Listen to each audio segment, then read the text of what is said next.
Greetings to everyone out there in internet land.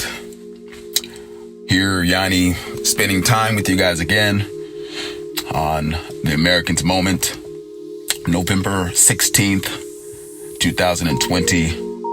Another day, chomping at the bit and excited about our chances on getting this country on track. Even though, yes, it's an uphill battle. But I want to share about the cultural shift that's been happening for a long time. And this one here is starting to manifest itself a little bit differently than in times past. You know, you see people, start talking a little bit differently, and they start navigating and moving to other areas to fit their worldview, their core values. But you never really seen it bleed out into anything farther than that, with the exception of people boycotting. And a lot of times when you have people boycott, especially as of late, it seems to be a liberal ploy, unfortunately, to damage the reputation of people, which, boycotts, those types of boycotts, I don't feel that they're necessary. Now, if we're killing babies or something like that, that's a reason to boycott something. But I look at the cultural shift, the social shift, the technology shift, the information shift, because I'm noticing now that we have an information war going on in this country. Many platforms are being populated and infected by censorship, silencing the imposing voices. And that begs me to answer the question, why are you in existence if you only want one point of view? That's something to ponder, isn't it? But what I'm noticing now, as we're seeing this massive cover-up I'm talking of historic proportions, and there's nothing to see here.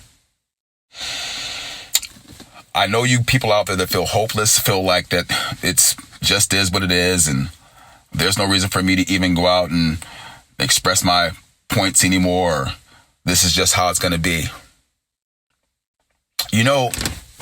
Guys, that's how you end up with Russia and China and all of those other countries that torment them people. There, certain places in the continent of Africa, mostly ran by, Muslims, but that's not the point. It's about human rights.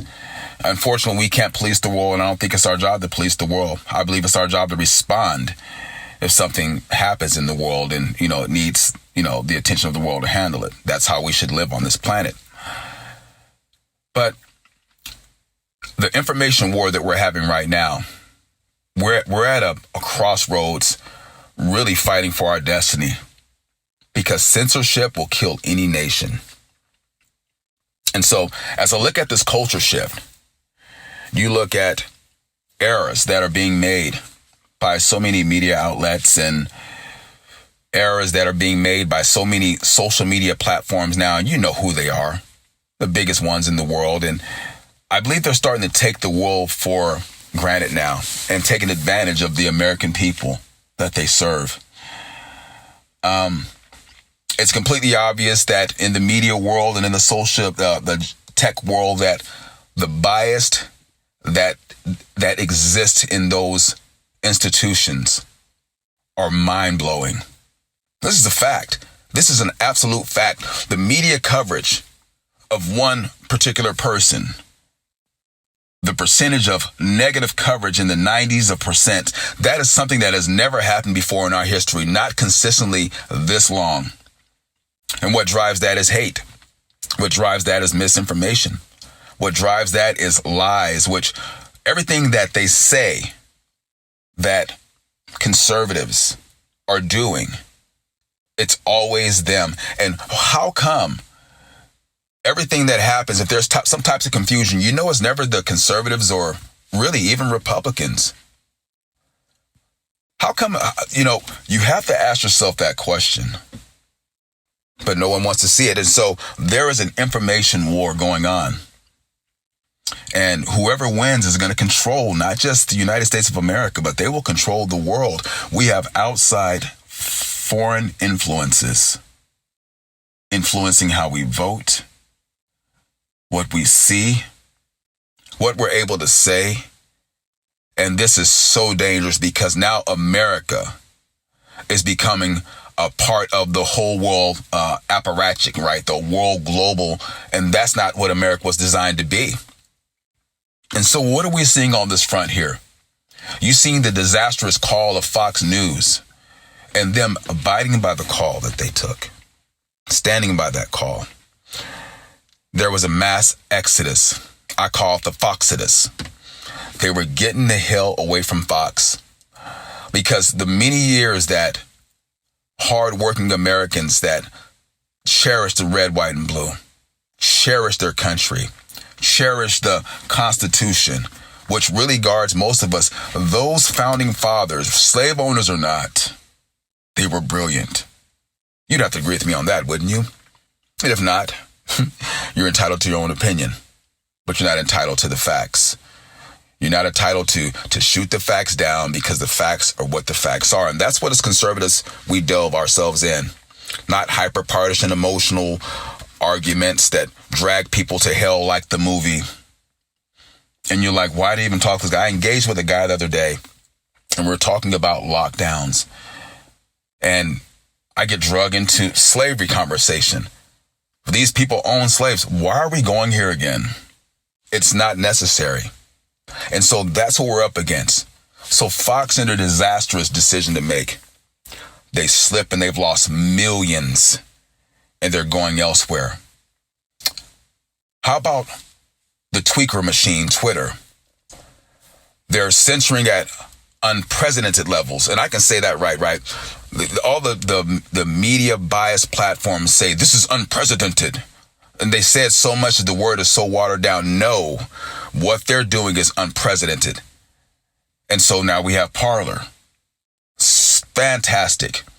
YouTube, burying videos. And I've tested this for over the matter of weeks when I want to look for Laura Ingraham, the Ingraham Angle, or Hannity, and I put the date in there. It used to pop up. As of probably when we got close to the election, it got harder and harder to find it. And it's still the same way. Now it's starting to ease up. And so what they were doing was suppressing then. So now we have Rumble. I recommend people go over to Rumble. And let's rumble these people out of business because they've been taking advantage of us, our voice, our dollars. And not just that. You go over to other platforms that are more, not just conservative. It's for everyone. Where there's safety guidelines. You ain't got to worry about them selling your information. And that's what they do. So I see this whole big shift. And it is an amazing thing to see happen. Now, Newsmax on the TalkStream app is like at the top. Fox is just slipping lower and lower and lower. It's amazing to see. Even in prime time, when you betray a people, big media, big tech, you guys fail to realize that the money that goes and pumped into those social platforms and media platforms entities is what pays your bills. And now you're pompous and thumbing your nose at the American people, which is completely unacceptable. And so what we're doing, it's a mass exodus, a Foxodus, a Twitter-us, if you can say that word, a Twitter exodus. Yes, that's better. And a fake book Sadus. They're all gone and they're going away because this is our time to recapture our country. I think about the 80s and man, we've fallen so far. Wow. How did we get here, America? One step at a time. I've heard people say before, how do you eat elephant? One bite at a time. And they've eaten and eroded away at our Constitution, at our rights, at our free-thinking minds, and our sovereignty, selling us out to China. And it is time for Americans to wake up because I just don't believe that 78 million people voted for Joe Biden. That's my take. See you guys soon.